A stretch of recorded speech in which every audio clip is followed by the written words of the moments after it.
she joined the diplomatic service of the Federal Department of Foreign Affairs and absolved her diplomatic training in Bern and Rome. She then served as spokesperson of the FDFA, and in 2000, she was posted as head of political and cultural affairs to the Swiss embassy in Ankara. In 2004, she was transferred to Rome as head of the economic, trade, and finance section. In 2007, she was sent to Tel Aviv as deputy head of mission. In 2011, she was appointed consul general in Istanbul. From July 2017 to July 2021, Mrs. Muskirgos was accredited as ambassador of Switzerland to Lebanon. From September 2021, she is the ambassador of Switzerland to Italy, Malta, and San Marino, with residence in Rome. Ambassador Muskirgos speaks German, Italian, French, English, and Turkish. She is married and has 2 sons. We welcome her and thanks her for being here.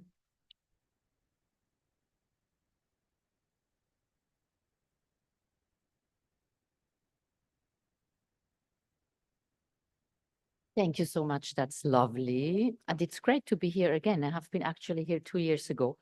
I had a lot of fun. That's maybe actually we had a lot of fun. I thought maybe he won't invite me anymore, but he did. Because it was very animated and it was very feministic. And yeah, I really liked it. So now you, of course, all listen to your colleagues. So how many times have I been in Rome? While you were presenting my CV? How many times was I posted to Italy? Anyone that listened? No? Bravissimo il capo dell'ufficio stampa, bravo. Exactly. No, I think it's, thanks for presenting my CV. I think it's maybe relevant. It's maybe relevant when we talk a little bit about the shape of the world today, because you heard that I was also in the Middle East. I was ambassador to Lebanon. I think you had my Lebanese colleague here yesterday, if I'm well informed. I was also posted to Israel and side accredited to Syria. And then those who listened well, and I hope it's not only il capo dell'ufficio stampa, I was also twice serving in Turkey, for sure also another very important country. And as you are very much into international diplomacy, I'm sure you will want to talk about the state of the world, maybe much more than to talk about Switzerland. So I have this presentation, which is a presentation I do happily wherever they invite me to speak, but I'm not sure it's really accurate for what you want to hear. And also, Presidente, no, you said it was more like an exchange with an ambassador. So maybe you would rather like to ask me questions. But we can go through it very quickly, because who of you is Swiss? Any Swiss here? Any Swiss citizens? No? Okay. 2 years ago, we had some Swiss students. Maybe it makes sense that we go there very, very quickly. So you know where I come from, what my country stands for. Let's do that in the most quickest way. So you know that the longest border that Italy has with any other country is with my country, Switzerland. Other than this, they especially have a maritime border, Italy. So we have 800 kilometers of common border, which keeps us very busy, even me as an ambassador, because transportation, energy, common waters, common lakes. I mean, there is things to discuss pretty much every day. You might have even read in the newspapers that we changed a little bit the border. Yeah, you did, right? Because I think that's a very cute news. Because of global warming that does exist, even so if some candidates to some presidencies still claim that there is no such thing like global warming, I tell you there is some. So our glaciers are melting and they are actually spostare, come si dice? Oh my God.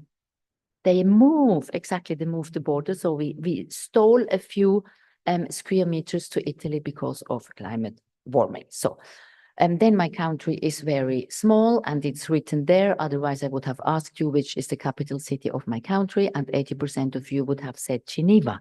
It's not, it's Bern. It's a very cute, small city. Actually, this picture is Bern. in the German-speaking part of Switzerland. So let's go to the next slide, because we are going to do this very, very quickly, about this very cute country in the heart of Europe, which is my country and is not a member of the EU, but is a very multilinguistic and multicultural country. We have 4 official languages. You can see them there: German, French, Italian, and Romansh. Romansh is very close to Ladino, which is also a language that is spoken in Trentino Alto Adige in Italy. So we have 4 official languages. And I think this is very fun. And I can tell you, when my foreign minister, who is a born Italian, who then moved with his family to Switzerland, he became now the foreign minister of Switzerland. This also, I think, says a lot about how we integrate people into our country. So when he met with Vice Premier Tajani for the first time, Tajani told him, no, he said, it's so difficult for me as an Italian to imagine that you, minister, are here and you think in Italian, which means you think like I think, me, Antonio Tajani, I think in Italian, and your ambassador, she thinks in German, and he says, again, you have been socialized with Dante, your ambassador has been socialized with Goethe, which is true, and you are the same country. I like to share this anecdote because I think it says a lot about Switzerland. What is not said here, maybe next slide. Yeah, it's about how multicultural we are, and we are very proud of this. Let me only mention that 25% of people living and working in Switzerland are foreigners. I do like to underline this, especially also if I see that all over Europe, migration is one of the main topics for any election. Yes, it's important, to have a common policy when it comes to illegal migration, but then migration can also be an asset, which in our case it is. So 25% of foreigners. We have among the best universities in the world. We definitely do have the 2 best universities in continental Europe, and more than 50% of all the researchers and professors are foreign. So I think it's very important for a country to be able also to have foreigners, to be able to integrate them, and of course to use their brain power, and so on and so forth. Next slide, we do that very, very quickly. We are a federal country, which is good because there are a few political parties in Italy that really like us a lot and take us as an example. So you have a very, very efficient and slim central state, and then you have 26 cantons, which would be regions in Italy, that are pretty much, that have a lot of autonomy. So the whole schooling system, the whole police forces, this is cantonal. It's not at the level of the Swiss Confederation. It's quite an interesting and an important model when those who are familiar with what is going on in Italy and what is being discussed in Italy, the rich cantons have to pay for the poor cantons. So there is also a financial equilibrium, because not every canton can be rich. Of course, Zurich, and I'm sure you're all familiar with Zurich, is the canton who has most money. Then we do have cantons that are, especially in mountainous regions, there is not a lot, obviously, of industry there, nor would be the European Google headquarters. They are in Zurich and not up in the mountains. Voila. Then another speciality of Switzerland is the direct democracy. You would be surprised if I tell you that pretty much every other weekend we are asked to go and vote and decide on everything. We even had one day to decide if we only want to work 40 hours instead of 42. And the Swiss population said, no, of course not. We want to work 42 hours because that's better for our economy. So this direct democracy brings very funny things. Once we were also asked to increase the price of fuel for the cars. And what did the Swiss say? Of course, we are going to make it more expensive, because then people will take more public transportation, the bicycle, or will walk, and it will be better on a mid and long term for the environment. So it's a direct democratic system with a very, very mature population, I have to say, that have really, and I like also to underline this because this sometimes lacks in other countries. I think we do have a mid to long-term strategy. So I mentioned before, the central government is really, really lean and efficient. It is. And there is a picture, next slide, hopefully. Next slide. No, it was down. The picture is down. Look, this is our executive. So we do have 7 ministers and a chancellor of the Swiss Confederation. So 7 ministers. This is especially in every other country. It can be very funny because each of our ministers, I think with the exception of the Minister of Foreign Affairs that I mentioned before, each of our other ministers has 3 or 4 Italian counterparts. So, when they come to Rome, they do not only see one minister, but several ministers. For example, our Minister of Economy, he is Economy, Research and Development, Agriculture, and so on and so forth. So he has several Italian counterparts. This so far for our government. Then a few words to our foreign policy. It's good that we have these slides because otherwise I speak too much and in all, voila. So we are still a neutral country, and I'm sure when we come to the questions and answer session, you will challenge me and say, is Switzerland really still neutral? I tell you right ahead, yes, we are still a neutral country. We are, since nearly 2 years, a member of the UN Security Council, a non-permanent member, this month having also the presidency. I'm sure we are going to speak about the UN and the crisis of the multilateral system later on when you are going to ask me questions. I said it before, we are not a member of the European Union, but we are negotiating with Brussels. We have been negotiating with Brussels, I think, since I'm a diplomat, so since over 30 years. But we are again negotiating with Brussels to have a better framework agreement, because Switzerland, of course, does want to be part of the common European market. And you can see it in this infographic. We are exchanging with the European Union 1 billion Swiss francs a day. This is a lot. The Swiss franc is a little bit stronger than the euro, so this would be 1.1 billion euros a day.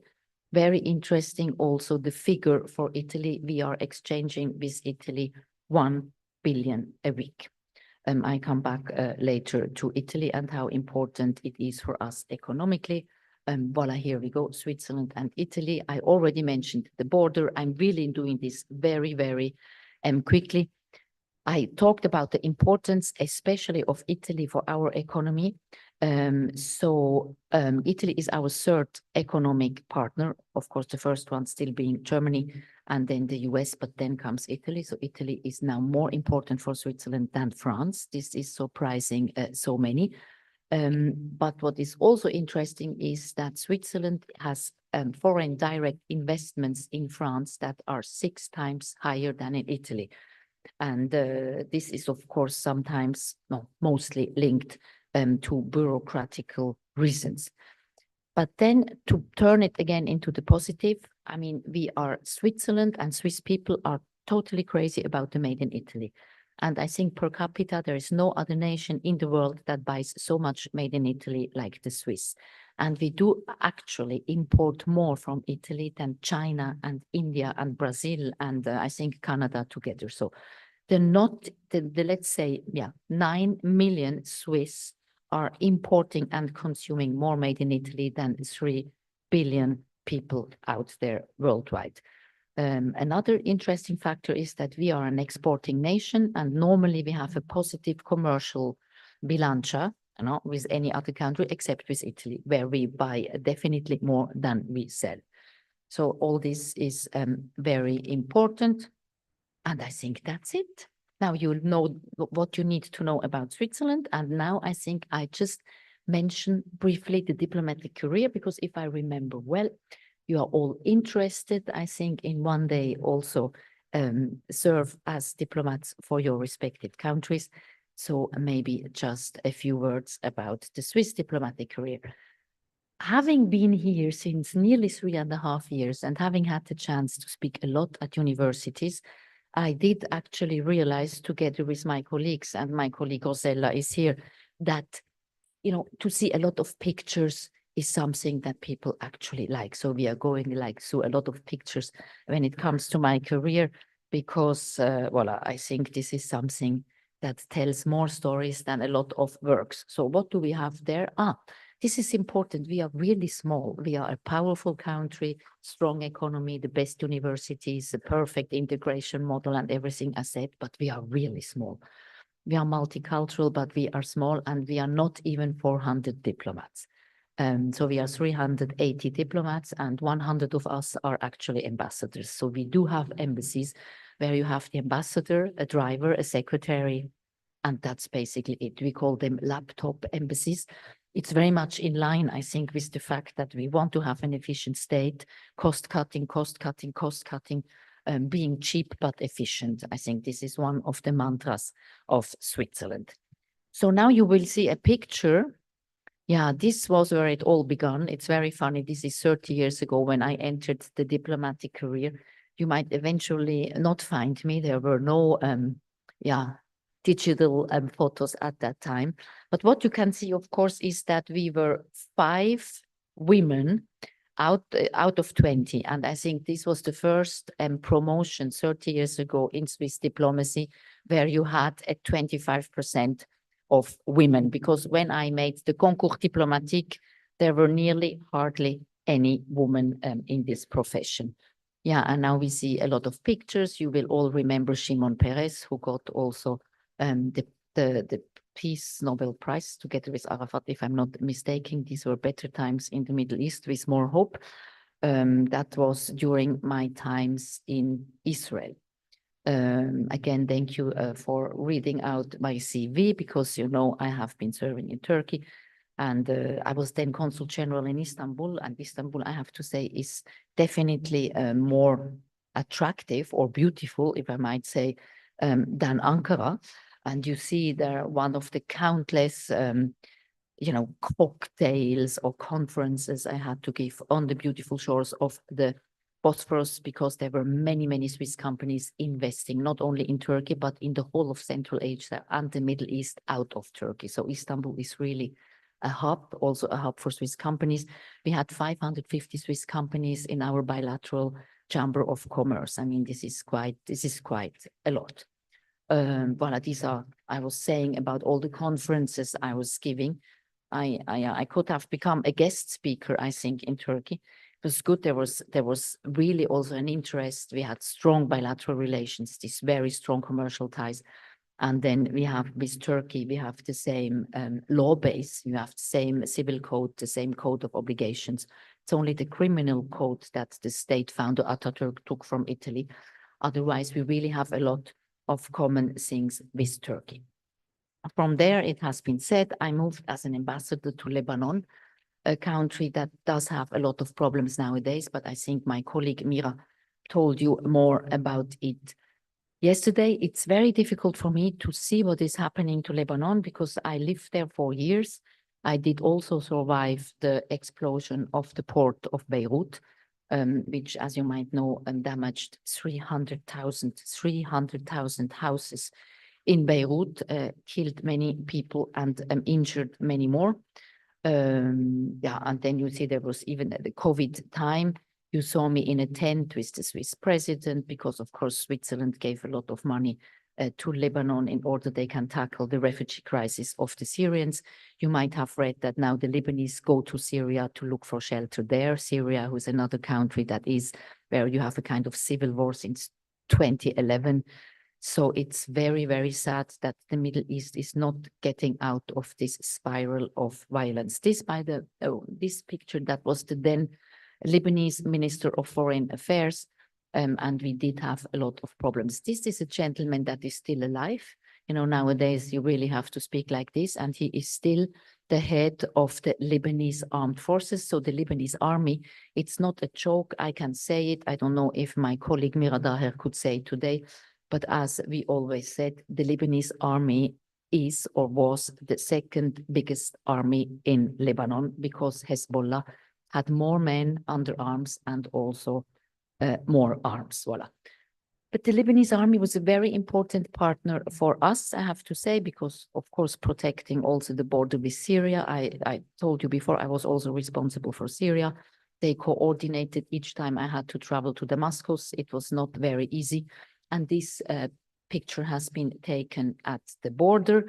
The next picture, then, it's all very army, army. And now we understand why. So this was the then Minister of Defense of Lebanon. Lebanon is a small country. Switzerland was one of the biggest contributors with 120 million euros a year for especially the refugee crisis, and also the fact that they do not really have functioning state institutions. So you meet as an ambassador, you meet nearly on a daily basis, you directly talk to the ministers, the prime minister. This is, of course, for someone, in the role as a diplomat, it's very important, because here you cannot do it. I met Giorgia Meloni only twice, and I never meet her alone. I meet her when my president comes, or if I have a very high level delegation, which is also normal, because Italy being important, Italy having 60 million, inhabitants, and being also not only in the EU, but now the president of the G7. So the Italian ministers are extremely busy. I was mentioning the explosion of the port of Beirut. Voila, that was a hospital just next to my residence. My residence was also destroyed. And this was a pediatric hospital that we then rebuilt. If I say we, of course, Switzerland and the Swiss humanitarian aid. Voila. And now I said one of the gentlemen is still alive. I'm not sure if he is still alive. I really do not know, or if he vanished under the bombs. It's not Hassan Nasrallah that I could never meet. And I was a little bit not happy about the fact that I could not meet him, because the two ambassadors before me, they met him. We were one of the few countries that had open communication channels with Hezbollah. We still do have, even so now the Swiss parliament is deciding on whether to put them definitely on the terrorist list, and then our diplomacy would not be able to have this channel of communication anymore. We had it. I met Chaim Nassem, who's still alive. I met many other people from Hezbollah, but never Hassan Nasrallah. They told me it was too complicated. Now we understand why. It was too dangerous, and they always told me, for sure the Israelis follow you because they know you have been serving there, and so on and so forth. So it was really, yeah, that's still, diplomacy on the terrain. Voila. So he was the religious leader of the Shias, and as you see, I had to cover my head, even so I strongly dislike that. But sometimes if you want to see certain people, you have to do it. Next picture is just to underline the complexity also of Lebanon, where you have 18 recognized religious communities. This was the head of the Armenian, I think, Orthodox or Catholic Church. The Armenians have three different, in Lebanon, three different religions. And of course, you had to talk to everyone, and always also trying to make sure that Lebanon can remain as stable as possible, seeing that is not the case nowadays. Voila. And then we come to Italy, with one person that I have so much admiration for. Voila, here you see Presidente Mattarella. That was the moment I gave him my credentials when I came here 3.5 years ago as the Swiss ambassador. And we are very far away because it was still COVID. And then he said, let's take off, the masks for the picture, but we are really funnily at the edge of the photo. I had the chance to see him many more times. That's also why I really have this profound respect of him and his incredible, intellectuality. He is such an incredible person. He came for a state visit to Switzerland. He was, I think 2 weeks ago, he traveled to Geneva. I could greet him also at the airport. So yeah, I mean, un grande presidente. The next picture is one of the pictures that is a little bit disturbing for me as a Swiss, because what's wrong on that picture? Let's make this a little bit bravissima, bravissima. And it's not a picture of Italy. Let's not forget that in Italy, you have 52% of the population who are voting for women. Because if you count all the votes that Giorgia Meloni gets and that Elly Schlein gets, we arrive at 52%. No, questo is the government of the Canton Ticino, which is one of our 2 cantons where you have Italian as an official language. And they invited me because they, of course, have a lot of these 800 kilometers of borders there, and they have all the frontalieri. I don't know if you heard about that phenomenon that you have 90,000 Italians who come every day into Canton Ticino to work. So it's very, very interlinked with the reality of Lombardy.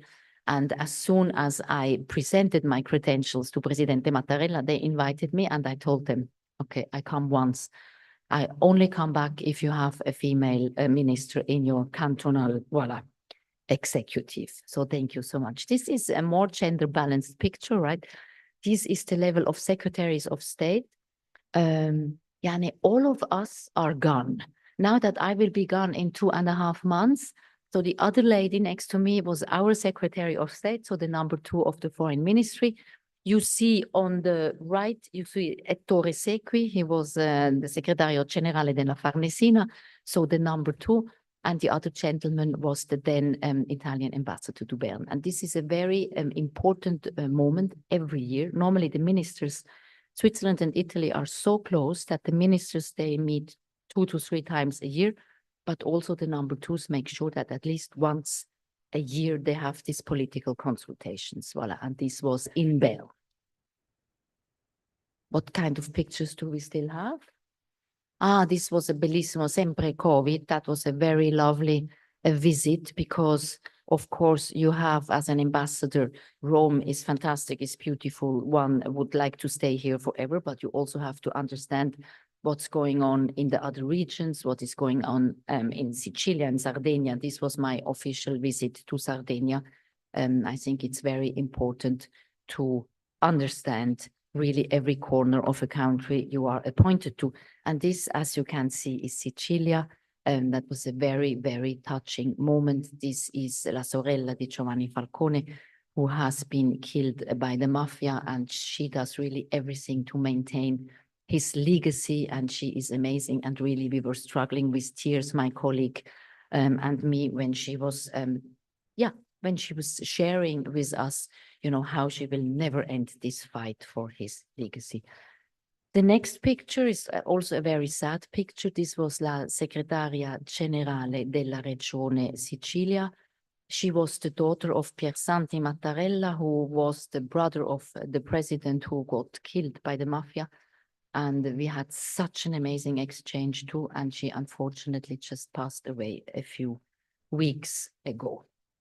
And we finish, you know, exactly with my hero. I told you I just had the chance to greet him a few weeks ago when he was traveling to Geneva for the 70 years of CERN, which for sure you all know, which is a very important international kind of organization, institution that is based in Geneva, like so many others. And I think with these quick pictures, I hope you have enough food to ask me questions, and please also critical questions.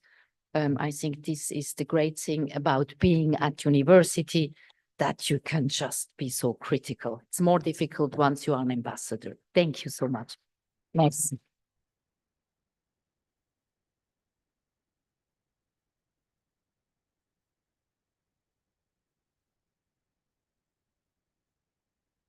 Hello. Hello. My name is Andriy Chitikovsky, and I'm a student of global governance.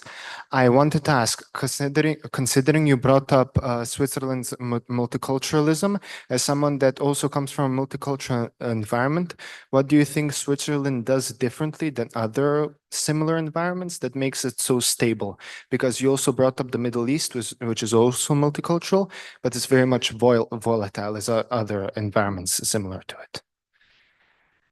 Thank you for that excellent question. I think one of the things, I don't know, I have difficulties in saying we do it better than others, you know, because so many times it's also being lucky. And I think because we have a very highly qualified economy and we need workforce, we need a lot of workforce. I think it was easier for us to integrate people.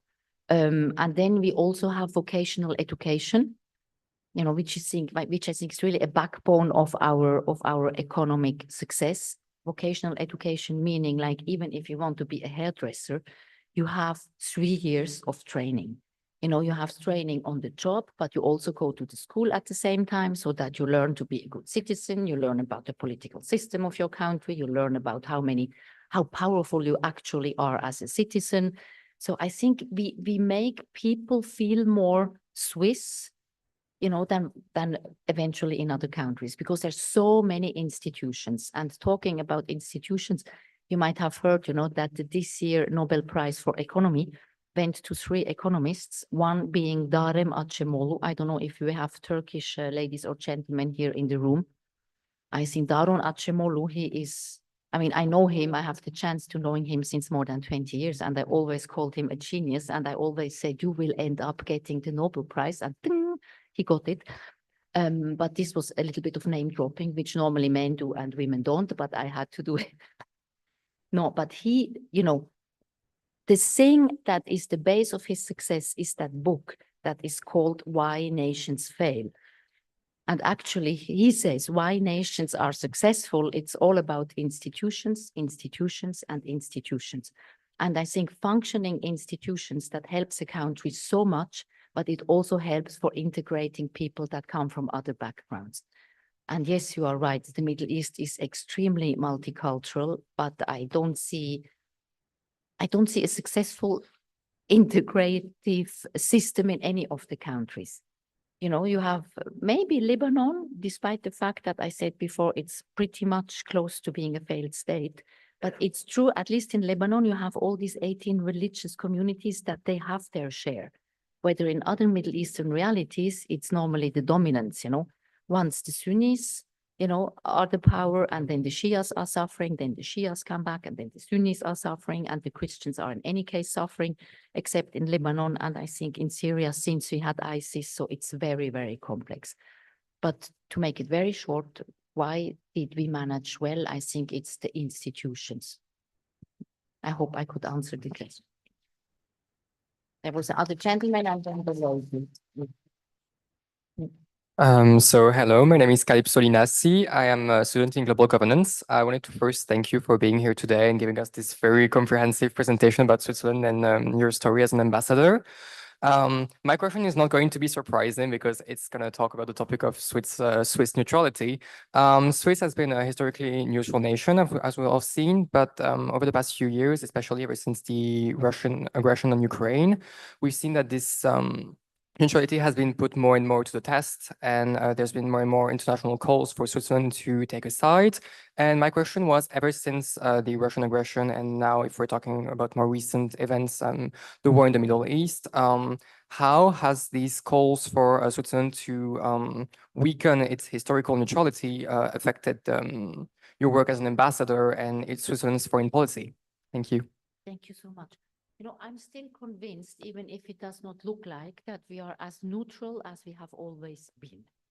So it has affected my work because I have to explain constantly that we are still neutral.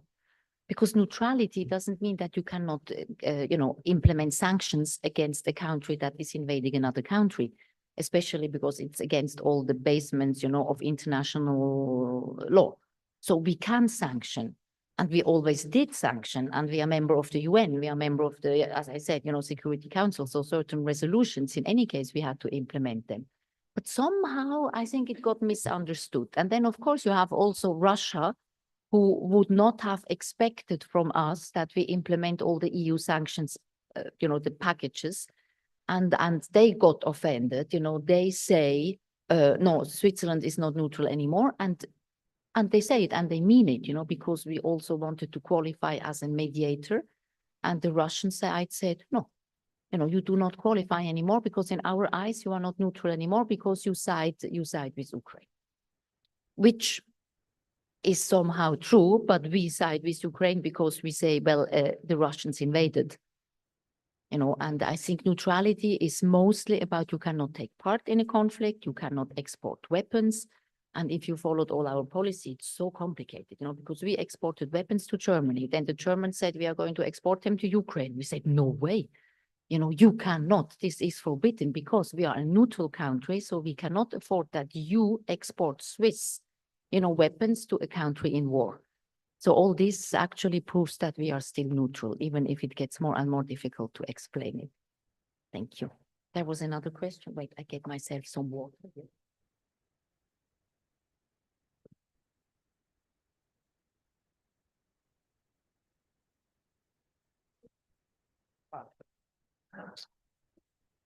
The microphone is there. Okay. Hi, To you. Okay. Lady. I'm Filippo Zacchilli, and I wanted to know, you might previously mentioned that Switzerland and the EU have a close relations. Mhm. Do you feel and do you see a future when Switzerland will be part of the EU and these relations will be even deeper? This is such a good question. Thank you so much. Do I see a future? I personally could see this future very well. But I do not see, as long as I will be active in professional life, I'm pretty sure that as a full member of the EU, the Swiss population is not going to vote in favor. The EU, I don't know who speaks German here, we always say the EU in Switzerland, and because in our country it's the population who decides, ist nicht mehrheitsfähig. Nicht mehrheitsfähig vuol dire non ci sarà mai una maggiorità del popolo and dei cantoni, because to adhere to a supranational structure that would be the EU, not only you need more than 50% of the people, you need also more than 50% of the cantons. We call this a double majority. And having most of the cantons who are very conservative, I don't see it that we can manage this in the next 10 years. I think it's impossible. Now you will ask me why. Why? Because, it's a rich country, nearly full employment. We would be per capita the highest contributor, of course, to the EU. So it might be out of, economic reasons that most people say why. And then, because of course I read the press, I see what people think, in Switzerland. And I think in the last years, we do not really see the consensus. I mean, you have Orban, you have the whole political landscape of Europe in Brussels. They, not that I want to blame now only Viktor Orban, but he does things that are mostly against the majority, and he still does them. There's like, probably for an average Swiss, the policy of the EU is not strong enough. I think it was good when it came to Ukraine, and we have been talking about it. Now, when you look at the Middle East, I mean, can someone tell me what they think? I listen to Borrell, I think, wow, yeah, oh, yes, he's right. He's so right. He talks about red lines and so on. And then the next day, someone else is going to say, no, Israel has the right to self-defense. You hear pretty much every opinion. And I think this for the average Swiss, ça ne marche pas. So I think that's mostly the two main reasons. One of, they are observing the EU, is it really to be a success or is it more falling apart? And then the economic reasons. Thank you. Finally, you have your micro. Hi, my name is Aurora Volpi and I'm a global governance student. I have so many questions, both regarding Switzerland and also your personal career. So first of all, how is Switzerland managing its international pressure regarding financial problems such as corruption or transparency?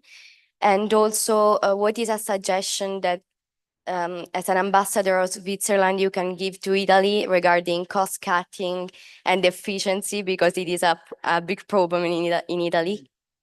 And regarding your career, first of all, you're very inspiring, so thank you for your presentation. And then what is a suggestion that you can give us as students in order to pursue a diplomatic career?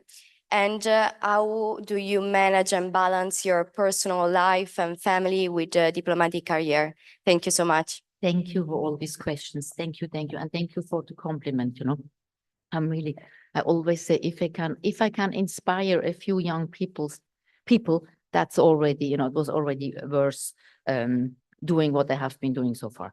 Corruption in Switzerland? Hello? I think we are quite an uncorrupt country, even so if I think every country has its corruption and so on and so forth. But I think I don't see corruption as an issue in Switzerland. And if if a politician is caught being corrupt or even a civil servant, c'est fini. I mean, there's a zero tolerance policy. And then you were talking also about the banking system, right? So the banking system, I mean, it's tough to say it, but I have no problem to say it in public. I think those who still make a lot of pressure on our banking system is the United States of America. And there, as an answer, I would also only say Delaware, who did not sign all the OECD treaties. It's not Switzerland, it's the USA. So I know this is very tough. And if there are some US officials here, they would not be delighted by that answer, but I think it's a fact. So if there is still pressure, it's coming mostly from there, because Swiss banks made a lot of mistakes. They agreed that they made a lot of mistakes, but I think nowadays it's really what we can call a white financial center.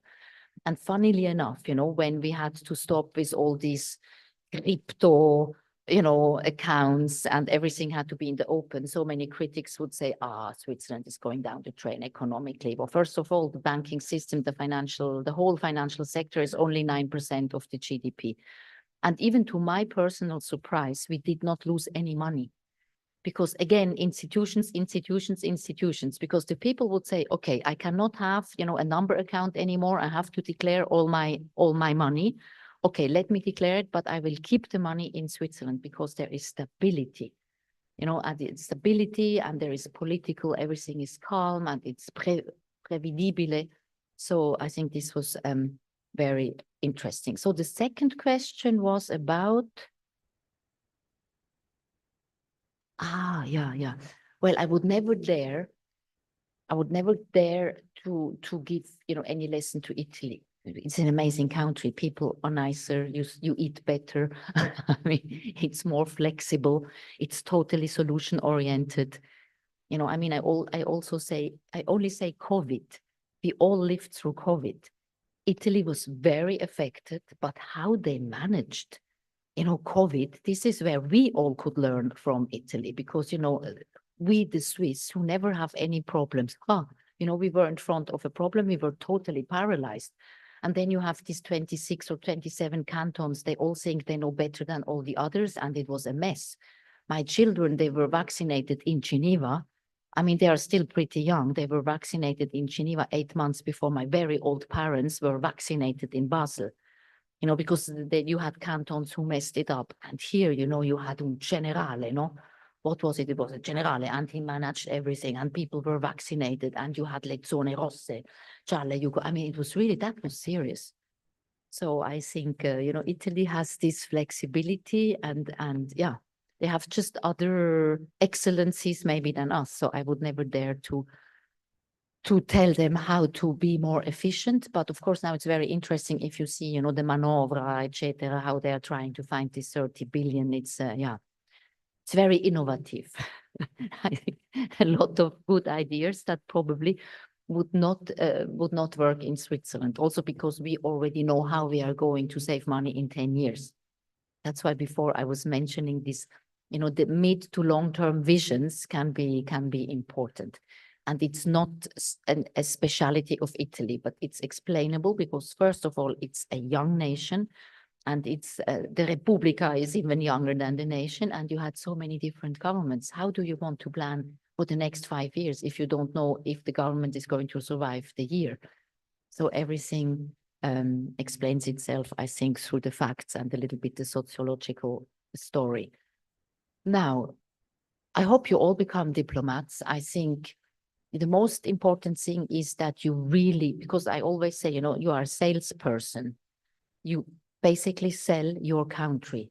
So the most important thing is the love for your country and, you know, the adoration for your country. And you can really deeply like someone and still find that some things are disturbing. You know, you should never see your country as the most perfect, But I think it's just to really understand your country, find it amazing, and having fun, you know, in representing it and also in selling it, on having negotiations for it, on trying to get the maximum out for your country. So it's really a kind of a salesperson job. It's still not easy as a woman, I find. And I think what helped me most is a good sense of humor. Because, you know, now recently I gave an interview and they asked me, yeah, but you know, when you entered 30 years ago, there were nearly no women around. I said, yeah, and it was much better than today. And it really was, because we were like exotical flowers, you know, and then all these men in a man's world, you know, said, oh, there are now these little, you know, dots of color, you know, in the diplomatic career. And they were very kind and helpful because we were an absolute minority. But now you have more and more women and we are pushing. And as my minister recently said, what can I do? They're just better than the men. Because in our system, you have always, you know, you have assessment centers, you have hearing for each and every position. Like when I came here through a hearing, I was already assigned for Iran. So after Syria and Lebanon to go to Iran, I mean, okay, I told them, come on, you know, give me a break. And then this Rome popped up because the ambassador that was here had to leave earlier. So it was put on competizione. Everything is, you know, out in competition. So I told them, oh, I'm going to make, you know, that competition for Rome. And they said, oh, come on, you know, there are so many really brilliant men who are, you know, who will also do the competition. I said, yeah, but I still insist I want to do it. And yeah, obviously I won it. And, you know, so many people said it's just incredible because it's not that I'm more smart than the others. I was just better prepared. And I think this is a very female-male thing. That's why my minister keeps on saying the women are better, because if you go in front of a commission, and I look at all the ladies here in the room, you don't go there just thinking I'm the best. You go there studying day and night because you say, if they ask me this question, I have to be, you know, able to answer it. So yeah, a lot of sense of humor. I said in Switzerland, I don't know about Italy or about all the countries you are coming from, but in Switzerland, we are really seriously talking about the backlash now. It's the backlash because for the first time in the history of mankind, I call them the old white men, feels threatened because they had the absolute power. You know, they had the absolute power. And you hear sentences like, oh, this lady stole my job. Or even in the US, you know, you have this interview of this old white man who said, this black woman stole my job. No, she was just better than you. You lost. You know, hello, wake up. You know, it's a very diverse world now. So I think it slowly sinks into those who had the absolute power, that they don't have the absolute power anymore. So they feel threatened and they fight back. And we call it backlash. And I think we are nowadays in Switzerland, we are in a phase of backlash. This will pass too, because I'm very confident with the younger generation, actually with your generation, with you gentlemen. I think you are going to be agents of change, not only women. We can't do it alone. You know, we have to believe in this all together. And I tell you, mixed teams are so much more fun. It's not funny if you are the only woman in a team. It's really not funny, but it's also not funny if there are no more men around, because we are so different. And I think only together, the way we analyze and the way we see the world, only together we are really strong and we can produce the best products or make the best analysis. So, you know, I have, and this may be the last thing I want to share, answering or trying to answer your question. I have a young male diplomat in my team. He's amazing. He's one of the best. And he tells me, he says, you know, you, ambassador, you know, even so you were one of the first women, but still you had role models, because it's true, you know, like 15 years before me, there were maybe other 5 women who managed to become ambassadors. So he says, you have these role models, you know, they managed. He says, me, I want to be, you know, a feminist man, you know, I want to allow my partner to make a career. I want to make, you know, 50% of the childcare. I want to do it. You know, I want to be that perfect man, but I don't have a role model. And I found this so touching. And I never thought about it myself. I mean, all these modern men, where are their role models? So please be all role models. Voila. Talking about men, yeah, I have 2 children. And mostly, I mean, all the homework and all the getting to schools and listen that they were behaving very bad, that was my husband who did that. So I think in my generation, to make the career I made as a single mother, I can tell you I would not have been able to do it. So a lot goes also to all the things that he did for me and for the family. with the outcome that these two boys that are 25 and 21, if they have a problem, they call Baba and not mother, which I think is also lovely for him because it somehow pays back. Or when they were small and they would fall down, they wouldn't say mama, they would say papa. So yeah, thank you. That's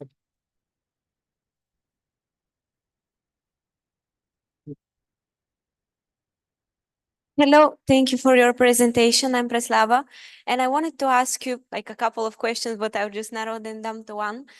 Given the neutrality of Switzerland and its diplomatic relations with all the countries around the world, and now facing the situation that all the world is in, and all these politicians, sociologists speak about the failure of diplomacy, and we actually see it in real life.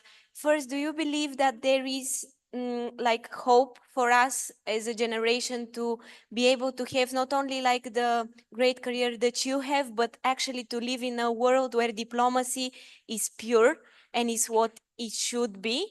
And also, how do you think cultural diplomacy can be implemented more, given that Switzerland is with such diverse cultures inside itself and it manages them so well? Thank you. Thank you so much. I mean, this is, of course, a very difficult question. I don't realize that there are so many academicians who say that's the end of diplomacy. I should read those books because I think for me, the biggest problem nowadays, it's more like it's an end of our values. I think we are in the biggest crisis of the values we have all been believing in. No, and it's very difficult. There are double standards. I think there's a big crisis of values. Probably this is also linked to diplomacy. Yes. I personally see that our marge de manœuvre is shrinking. I think we have, we can shape less than 20 years ago or even 15 years ago. I think it's a moment of stalemate. You still have the US who are the world's somehow leader, with many other powers who want to be it too. Probably we have to wait a new moment of equilibrium in order to be able to, I don't know, to redefine this century.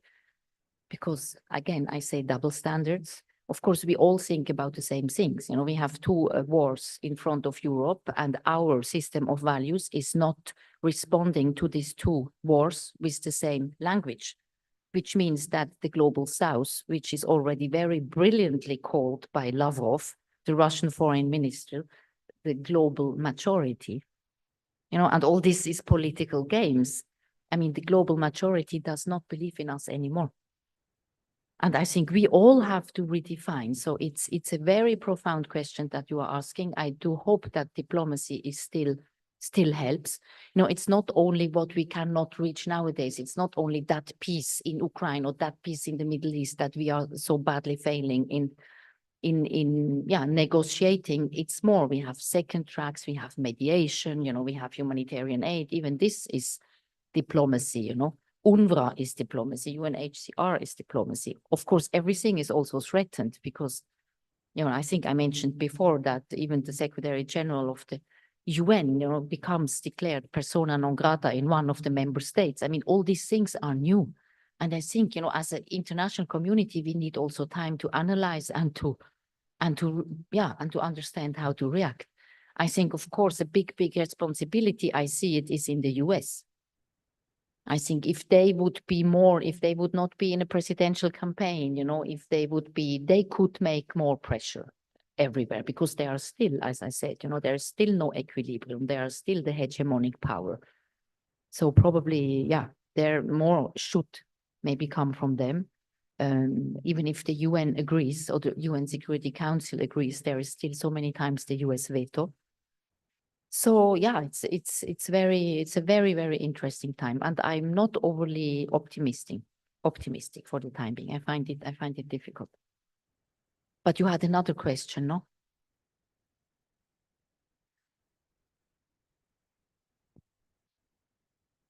Yeah. No, it was about, if culture and being multicultural and doing more cultural diplomacy, if it can help nowadays. I don't know. I don't know what nowadays can help. No, seriously, it's always good, you know, la compréhension mutuelle. Hein? But if cultural diplomacy can now, in this big crisis, and that is also englobes the crisis of the multilateral system, of all the institutions, you know, that we believed in, if culture can change it or shape it, I'm not sure. That's very pessimistic, but yeah, I'm not sure. And, you know, when I say, yeah, you know, Switzerland, wow, what a success story, we also have problems. You know, when it comes to integration, when it comes to multiculturalism, I mean, the biggest party in Switzerland, more than 30% of the Swiss people voting for us, for that party is, of course, totally anti-European Union and totally anti-foreigners.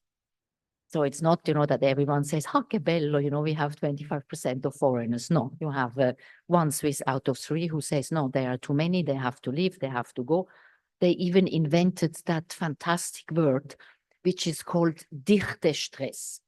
Dichte Stress means the stress of density. You know, now it's the strongest party. They say, no, we cannot be 10 million, because soon, I think, if we grow like we have been growing, also because the economy needs, you know, labor force. But if we keep on growing like this, I think in 7 years, we will be 10 million. And they say it's inimaginable. We cannot be 10 million because, you know, there is a stress of density. It's like Istanbul, you know, 20 million in one city, voila. Because only 2/3 of the country can be inhabited, because the rest is mountains. So they say, no, there are too many people in the public transportation. There are too many people in, you know, in the streets. There are too many houses. So they call this the stress of density. So yeah, it's not everything is just simply perfect back home either. Merci.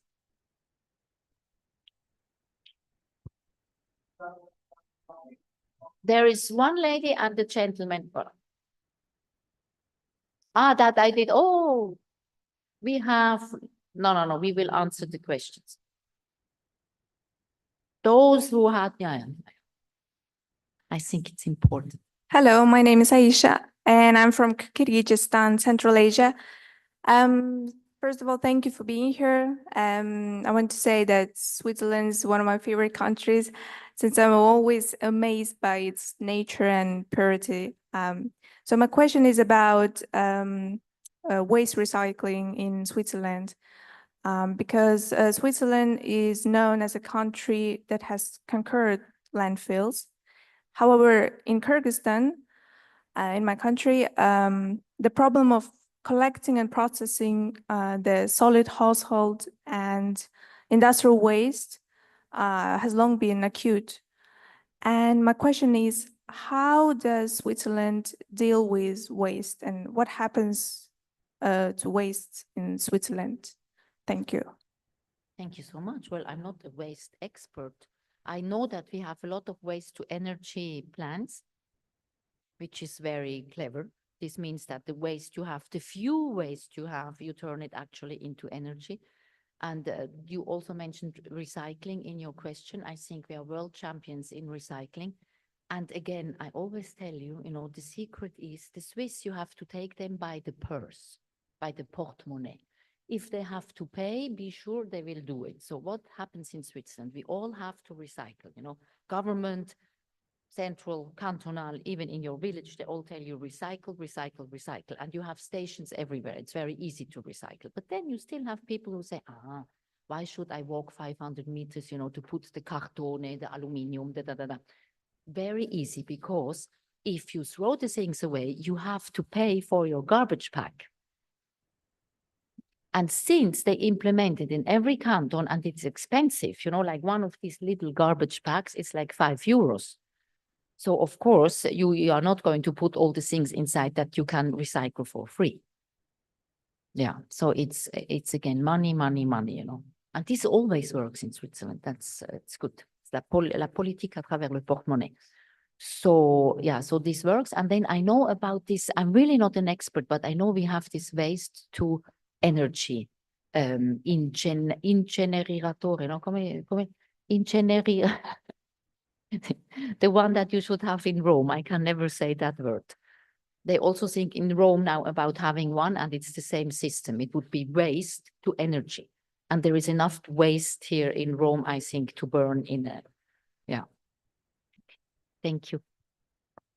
Lei sa chi c'è ancora, sì. Okay. Good afternoon. My name is Jana, and since recently I was in Switzerland in Lokirbat, the beautiful place, and the road was really complicated. And also I saw as helicopter helps to builders reach some materials for build roads. And my question is, for some foreigners, the Switzerland a quite expensive country, and is there a connection between the difficult logistic in the country and the price of goods? Thank you. Good question. I never thought about that, but probably yes. But it's again a very easy answer. It's an expensive country where the minimum wage is 3,600 euros. So, you know, if I know what some doctors earn at state hospitals, you know, what doctors earn in Italy, or what school teachers earn in Italy, you know, I think in Switzerland they earn 3 to 4 times more, so they can also pay more for some, yeah. And, you know, and then you have to pay taxes, a lot of taxes also. So these very difficult zones where you need a lot of state help to build or so on, they have higher taxes, of course, because you pay taxes in Bern at the confederation level, in your canton and in your village. So they have their budgets, and most of their budgets are taxpayers' money. Thank you. Thank you for being here. I'm Omar. I'm from Turkey. Based on your experience in Lebanon and Turkey, what is your comment on Syrian refugee crisis in Turkey? Just curiosity. Easy question.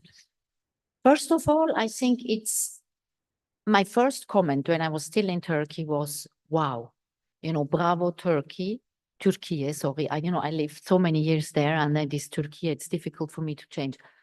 I mean, bravo to give those people who were seriously threatened a shelter. So I think in the first place, it was quite an amazing humanitarian act. And even though it was very criticized, I think the government, you know, the government said, no, these people, they need protection, we will give them protection. Then, as far as I see, it became, of course, a political power game, like everything is a political power game. Until today, I don't know if there are, you know, I still go to Turkey from time to time, see my friends, they tell me, 6 million Syrians. I say 6 million Syrians, that seems really a lot to me. I still think there were 3 millions. Maybe there are more now, I don't know, more. Some became even Turkish citizens. At the same time, I realized that many of them are working. You know, it's like, because Turkey became a big economy, you know, so many specialized Turkish, you know, workers or professors, they moved to London, to Switzerland, to Berlin. Let's not forget, we have 4 million Turkish citizens in Germany who work there. So of course you have to fill again. And I know that the Syrians are working. I don't follow enough. I know it's a political issue. I know that, of course, the President Erdogan thinks that they will all vote for him if they can vote, if they become citizens. I don't hear a lot about criminality.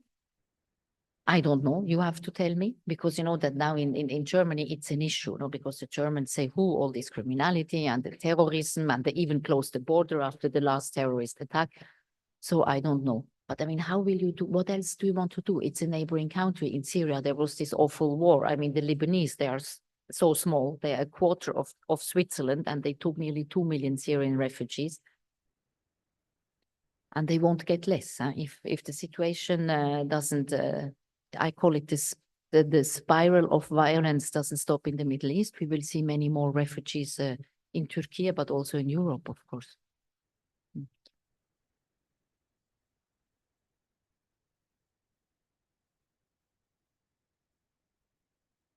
I'm Pietro Bagnasco, and I wanted to ask you, since you also said that in the current global institutions like the UN, there is a bleak future, essentially. There is a crisis right now.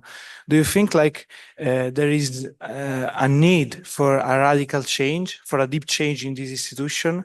Maybe like even a revolution of this institution to completely change how we think about them, their role in the global order, the role in the relation between countries? Is there like, since they're pretty old, they have almost a century now, or 80 years, maybe it's time for a big change because the world changed a lot in the meantime, and maybe they just can't keep up anymore with the times.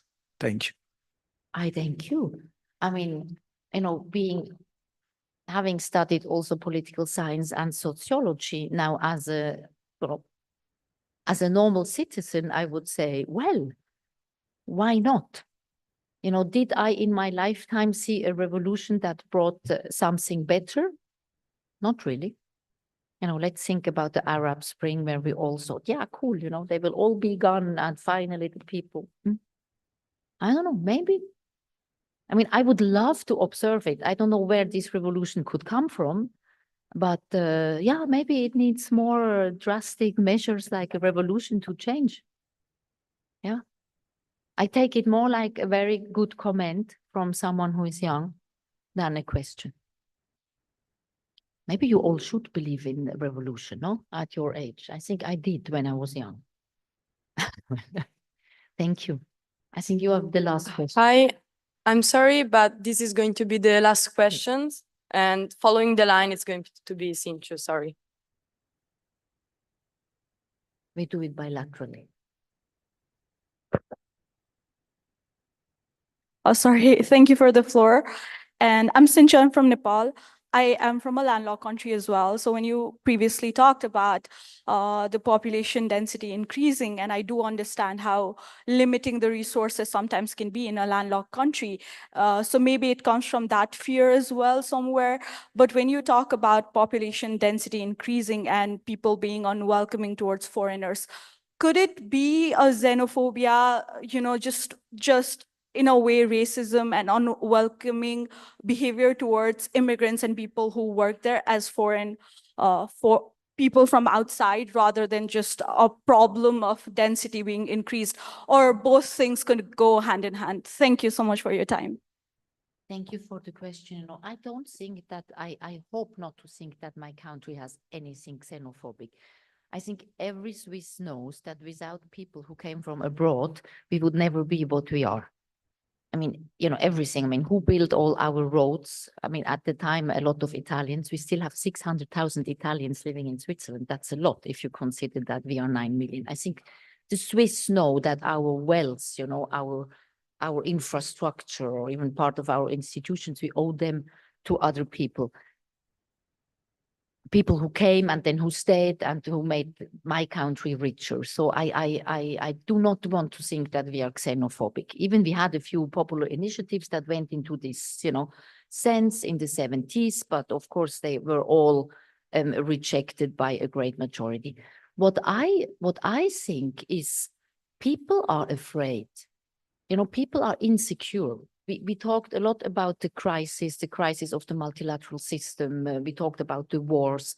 I think so many things that for people of my generation were just normal, you know, like perfect, like free healthcare, excellent, you know, schools and universities, a secure pension fund, you know, all these pillars of Western European civilization, they are shaking.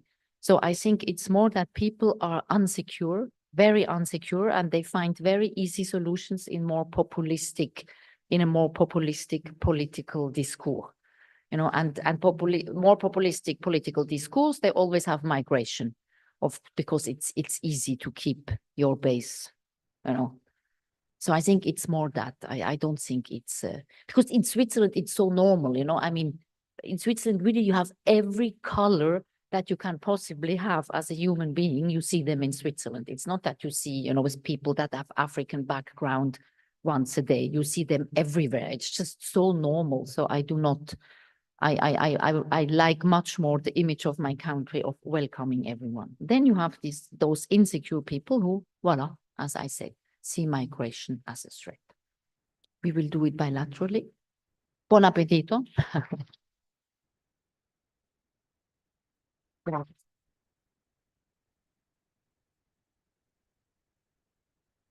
Thank you. No, they have to, I don't know, you have your next lesson or you have a break.